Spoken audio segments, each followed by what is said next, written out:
Welcome back. Hit that like button, people. Subscribe. We're going to kick this thing out today about the Kamala Harris versus Tulsi Gabbard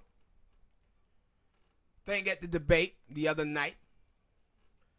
If you guys who follow this channel, you know we've been telling people about Kamala Harris' record the last 7 months. And it was weird to just see that everything that I have saw, black people on Twitter, black people on Instagram, Facebook, YouTube, talk about Kamala Harris, and now it's just now getting to mainstream. And that says a whole lot about our media in this country. That people on the internet and stuff were going through their records, going through these candidate records, and vetting them more than the mainstream media has. And so Tulsi, she just lit her up. But what was amazing to me also is that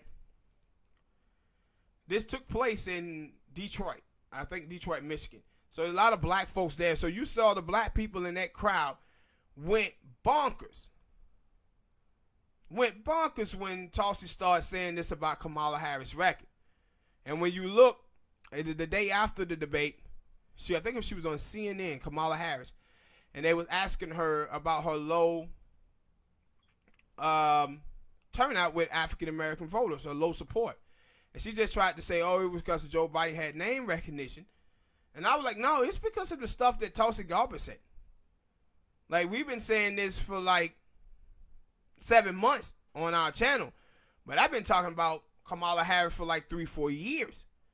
And what a terrible representative of black people that she have been as the district attorney out there in California.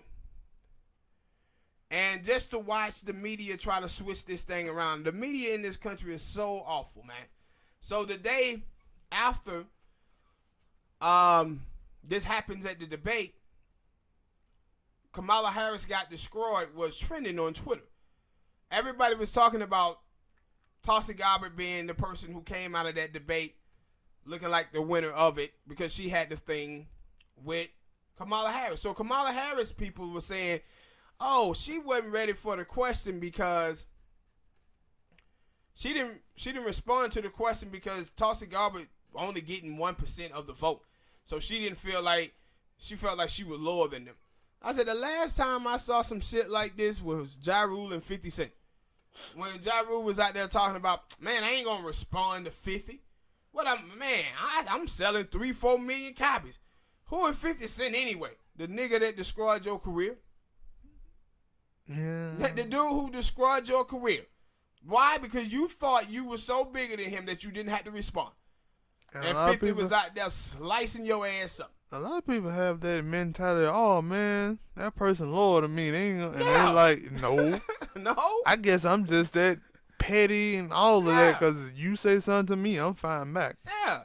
And I said this. Especially because on not even 50, but just on her stuff, her merit, that you would think that, yo, I need to kind of try to combat this. Yes. Cause this is going to look bad on me. She attacking everything that I've done. It's going to make me look bad. Not to sit here and think, oh. And also that, yo, she attacking me on stuff that black people been attacking me for. And the thing is with Kamala Harris is she tried to use race to attack Joe Biden so she could try to get black voters. So now here Tulsi Gabbard come back and saying, nah, boo, you toxic than a motherfucker to black people too. But no, she got you talking about poor black people that she don't really, she don't give a damn about. But the celebrity black people who've been taking pictures with her, and I think that she's gonna win, and she's gonna win. Listen, I was gonna bring that up. See, I was telling you early on about Charlemagne, how he was on there talking about Kamala Harris is one of the best prosecutors in the United States of America. That was him Monday. After the debate, he came out and said, oh, man, she was terrible in that debate. And I'm like, Charlemagne, Did you vet that young lady? Did you do anything with her? No, you know what you did? You pretty much had her on your show and you gave her likability. She was likable to you. So now you was out there talking this junk about she is the biggest threat to Donald Trump because you like her. It said nothing about her record and her policies and the thing that she have done. That, and I remember way back when, because I didn't know who the fuck Kamala Harris was, and I still didn't know who she was recently until 7 months ago, until we started talking about it. That I remember Sinbad on their show, the Breakfast Club had told him about that, and he was like, yeah, the woman who got Lindsay Lohan, oh, yeah, she bad, she gonna be president. And that was way back then, so he probably, like we always talk about, that nigga slow when it comes to stuff. It take him a while to get the information. Like, it happens. Like, we get the shit right away, but see, the reason why Charlamagne is this way is because of the people who he surround himself with. He surround himself with people like Angela Rye. He surround himself with people like Jamela Lamoureux. Those are the people who are around him. The Boule Blacks. That's why Charlamagne is the way that he is on politics, because of those people who he surround himself with. And though I was like, when I said black people, I just wasn't talking about him. I was talking about other people, other celebrities that have been. And this is what happened. That's why I said I don't pay attention to these people, a lot of these people, because it privilege. How much privilege, and how much do you really know? How much are you really focusing on this? Because you probably don't. I'm gonna show you this on this one of these other topics that we got coming up about privilege and why. I've been said on the show many times, privileged people cannot run any movement and be successful. Because I think I seen a picture of her, Kamala Harris, and I think it was Demi Lovato and some other singers. I can't remember. Yeah. And it was like, oh, do y'all know all the bad shit that she had done? They don't know none of it. And no, y'all don't. Y'all just sitting here saying, oh, she a Democrat. Well, you got to take a picture with her because we hate Trump. And then I'm looking at it. I got to ask black people. Now for the Latino, even for the Latino people, you got to ask the question. The same shit that she was doing to black people, she was doing it to Latinos as well. No, but no, you got to let me finish. That a lot of people, like we talked about before, this whole thing is we got to get Trump out of office. We got to get Trump out of office. Well, for black people and Latino people, what majorly had changed for your life since Trump got in office? Nothing.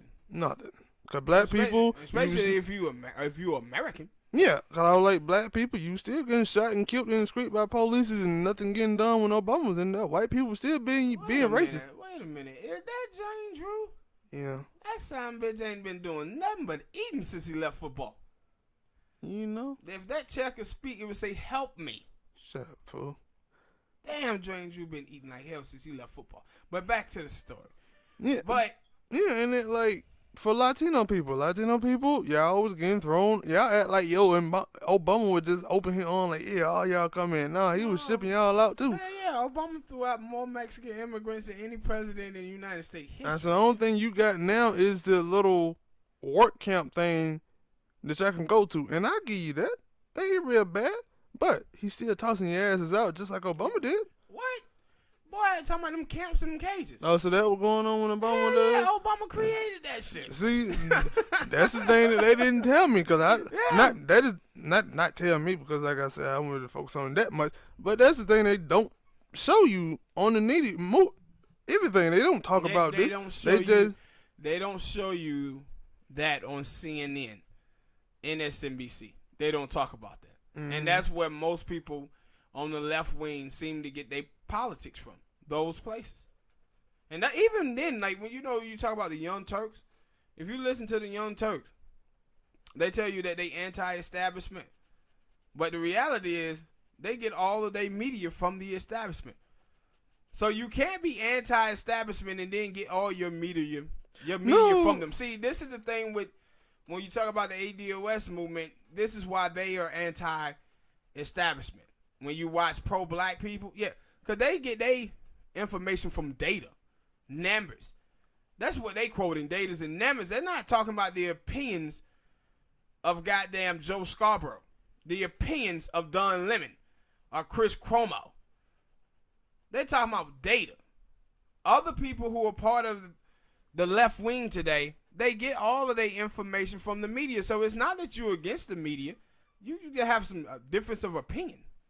No, But that's where I'm you get all guessing- your media from those people. I'm guessing that's where they get this shit from. 'Cause most of the time when I used to see this shit, I used to see it on World Star, and see, I was basing it on World Star. a lot. and see, this is when you start seeing on the left, progressive left, where the Democrats and the mainstream media did this whole Russian bot thing.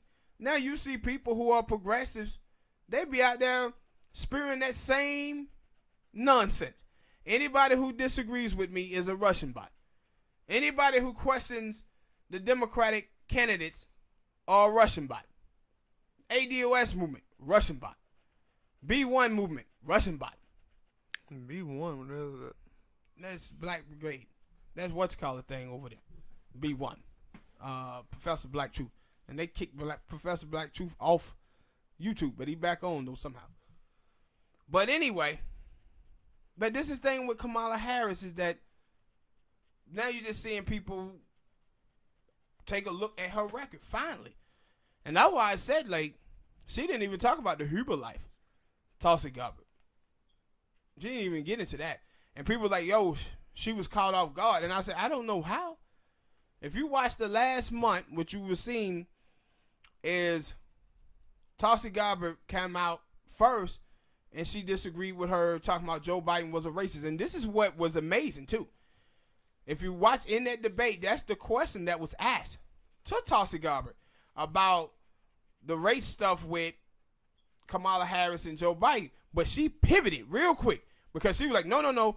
Let's not talk about me defending the racism of Joe Biden, but let's talk about Kamala Harris' bad record with black people. She knew what she wanted. Yeah, she decided that, okay, if I start talking about this stuff with defending Joe Biden, it gonna hurt me with black voters. But if I talk about this stuff with Kamala Harris and her record with blacks and Latino voters, I can get help. Now, I don't know if she gained any in the polls, but I do know that Kamala Harris had dropped 3% since that debate, though. Mm-hmm. She dropped 3 percentage points. And that's like, and that was more than she gained, because she only gained 1 point after the debate she had when she went off on Biden. But she lost 3 points after this debate. But I'm happy that Tulsi Gabbard did it. I wouldn't dare vote for Tulsi Gabbard. I don't know. Yeah, We'll see. They seen you stalking her on her Instagram. Shut up. Likability, acknowledging that a woman look nice and not saying that you would vote for them. And ain't nobody out there who can say that, yo, man, Tulsi Gabbard is an ugly woman. She's not. But would I vote for her? No, probably would not. All right, people.